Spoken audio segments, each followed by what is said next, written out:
C'est fini là? Ah, j'espère que vous avez pas vu. Hop là, je me mets là, je me mets là. Salut les dérouleurs de papyrus. Aujourd'hui, c'est NXT TakeOver et on va parler du show en détail. Que vous ayez vu le show ou non, je vais faire de mon mieux pour ne pas donner de spoiler. Comme ça, vous saurez peut-être à quoi vous attendre si vous ne l'avez pas encore vu. Et si vous l'avez vu, ça vous permettra quand même de vous projeter un petit peu. Pour faire très rapide et très clair, NXT TakeOver, le niveau in-ring, comme d'hab, franchement, il était époustouflant. Époustouflant, je veux dire, c'est presque incompréhensible. Je sais pas comment les mecs ils font pour atteindre un tel niveau physique. C'est du très très haut niveau. On va voir un petit peu après qu'est-ce que ça veut dire et comment on peut aussi le percevoir en dehors du spectre NXT.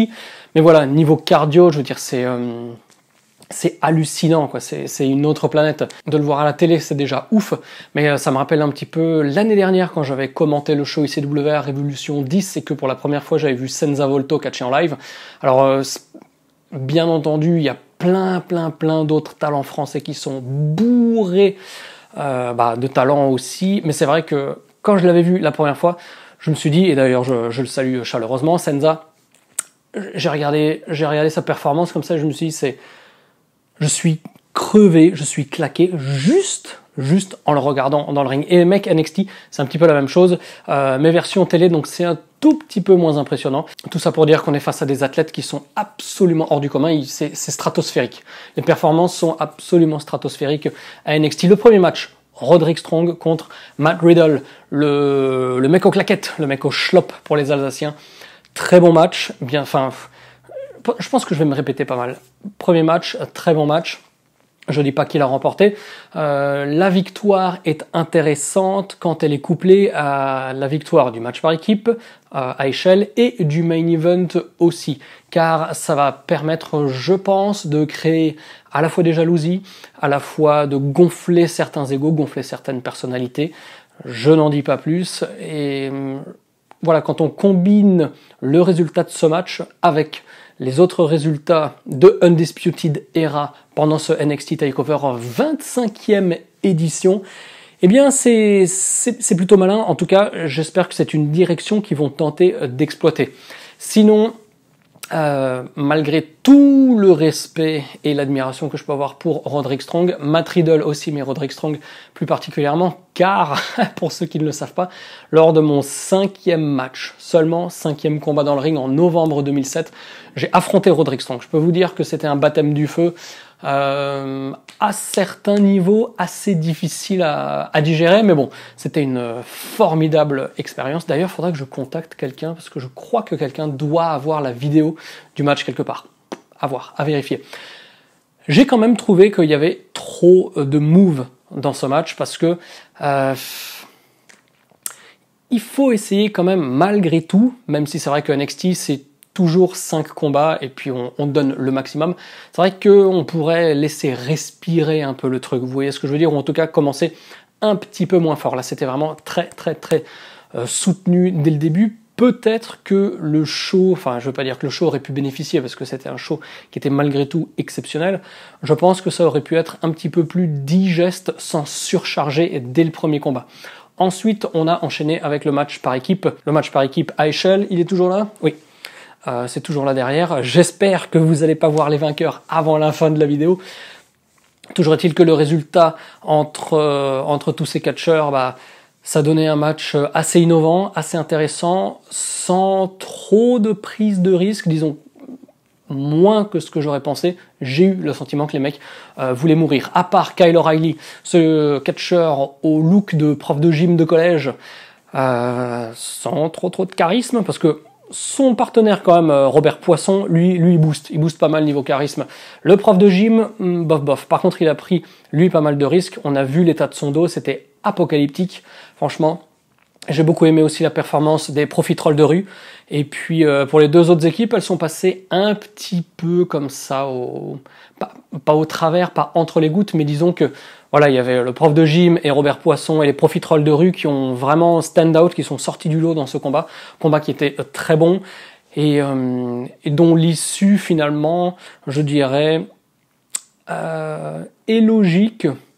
Est logique parce que il y a des équipes comme ça, il y a des catcheurs qui bénéficient plus que d'autres de la victoire d'un titre, car à l'inverse, il y a d'autres catcheurs, d'autres équipes qui n'ont pas forcément besoin d'un titre pour vraiment être crédibles et élevés au niveau supérieur sur la carte. Ensuite, on a eu Tyler Mistral contre le rêve de velours, mon préféré de tous les temps à NXT. Velvet in Dream, c'est un bijou, c'est un truc hors du temps, ce mec.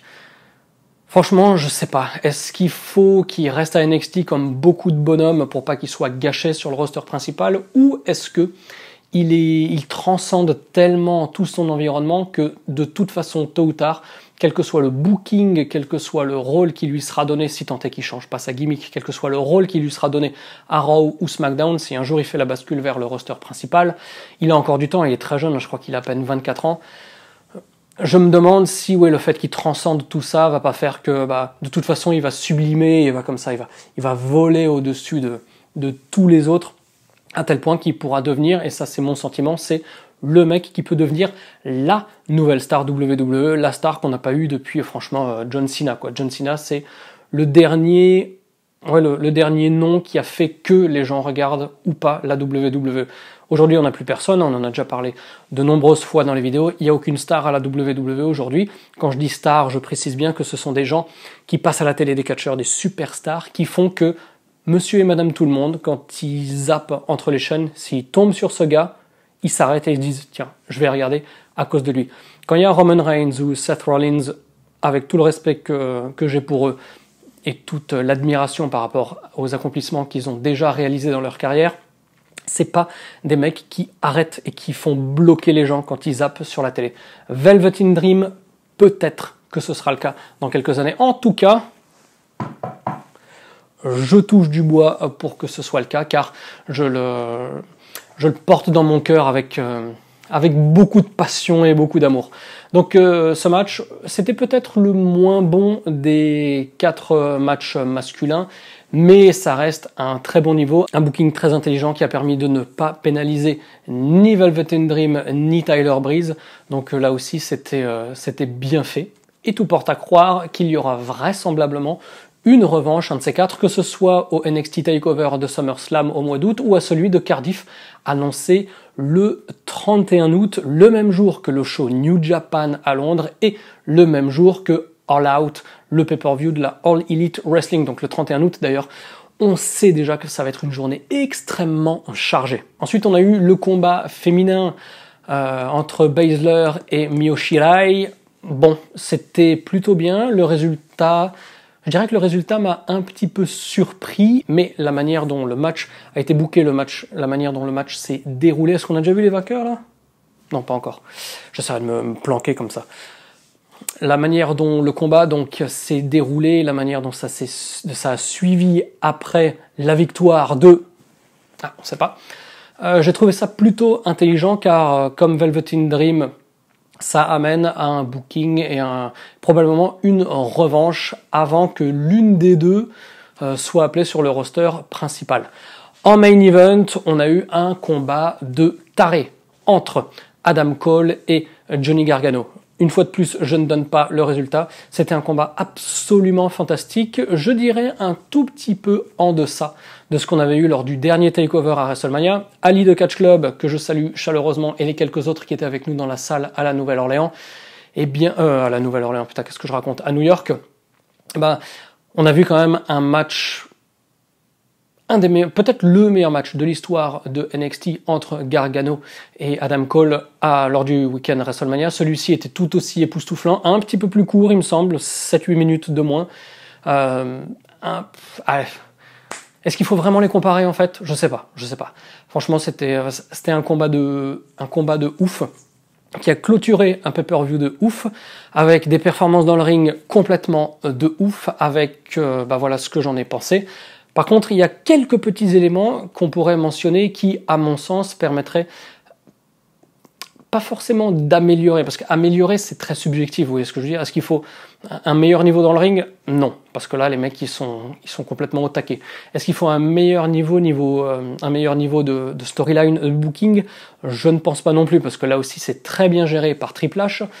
Je pense qu'il y a simplement quelques éléments qui permettraient à NXT peut-être de toucher un autre public ou en tout cas de temps en temps d'être, comme je le dis pour le premier match avec Roderick Strong et Matt Riddle, d'être un tout petit peu plus digeste. Alors qu'est-ce que c'est que ces éléments?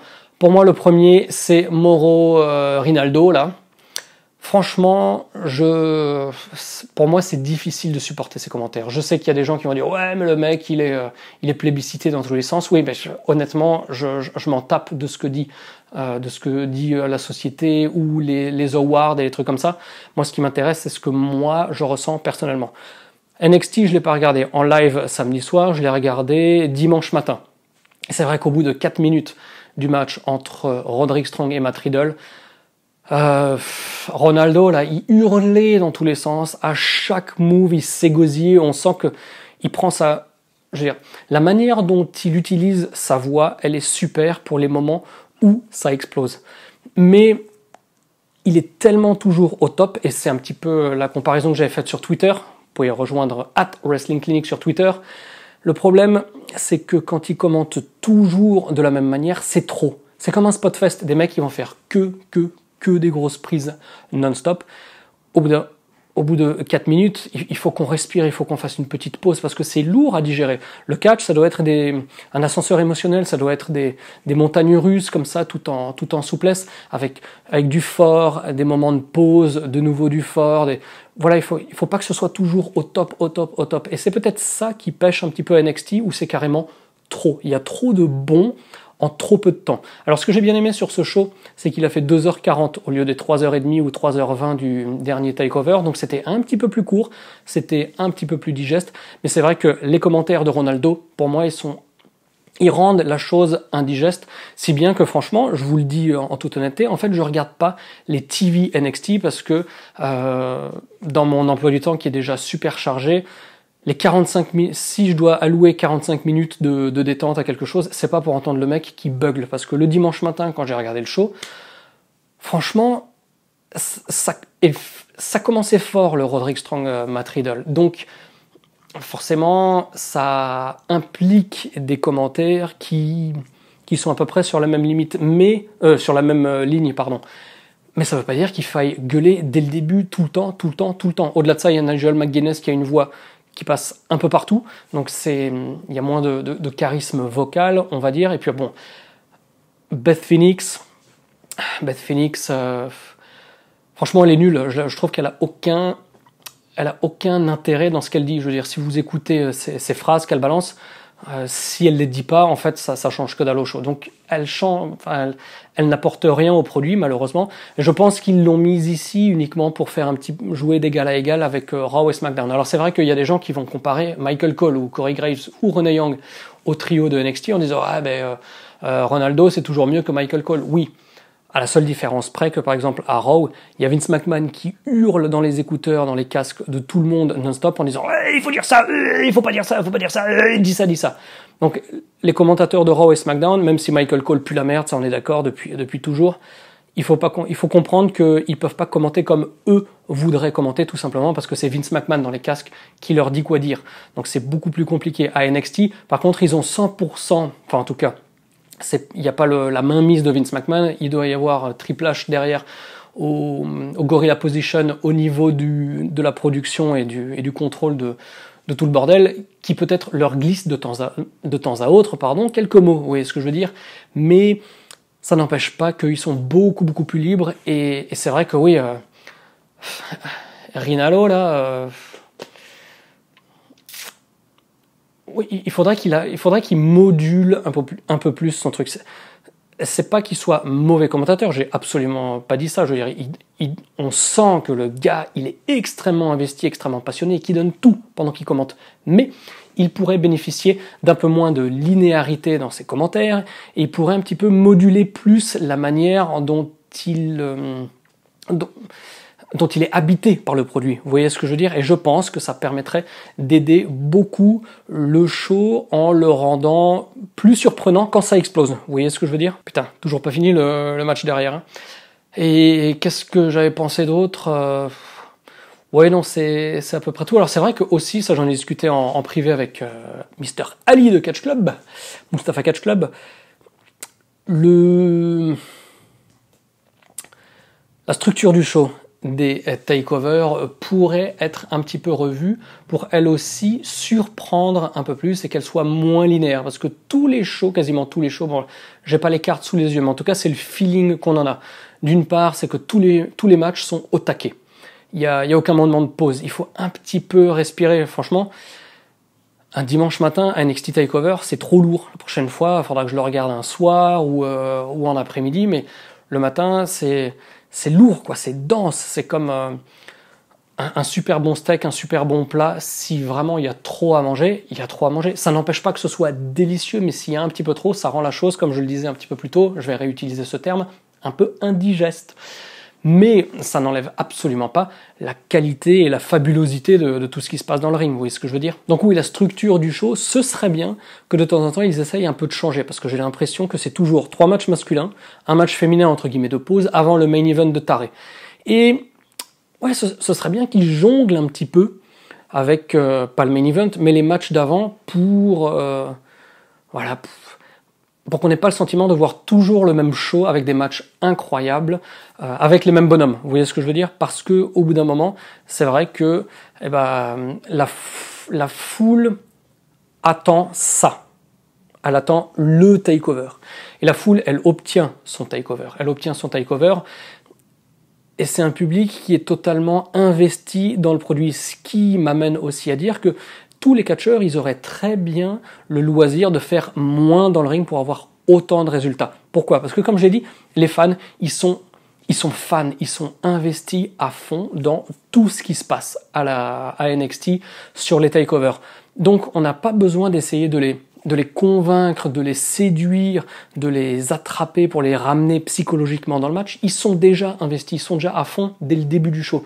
Donc, les catcheurs, ils n'ont pas, entre guillemets, cette obligation de tout donner à 2000%, vous voyez ce que je veux dire? Et ils pourraient un petit peu se préserver, et ils pourraient faire... C'est fini, là? Ah, j'espère que vous n'avez pas vu. Hop, là, je me mets là, je me mets là. Ils pourraient faire un peu moins, et ça ne changerait rien pour le public qui serait toujours à fond. Et pour eux, ce serait moins long à gérer, et pour leur carrière aussi physiquement, ça leur permettrait de durer un peu plus longtemps en s'économisant physiquement. Donc voilà les amis, c'était pas ma review, mais mes réactions par rapport à NXT TakeOver numéro 25. Je vous donne rendez-vous très bientôt pour la prochaine vidéo. Merci pour votre fidélité. Je ne sais pas encore qu'est-ce que ce sera la prochaine vidéo. Comme d'hab, vous verrez, ce sera une super vidéo, que ce soit de la nuit des temps ou autre chose. Toujours est-il que d'ici la prochaine vidéo, vous savez ce qu'il vous reste à faire, c'est-à-dire pas grand-chose, gardez la passion et regardez du catch 24 heures sur 24. Allez, bye bye!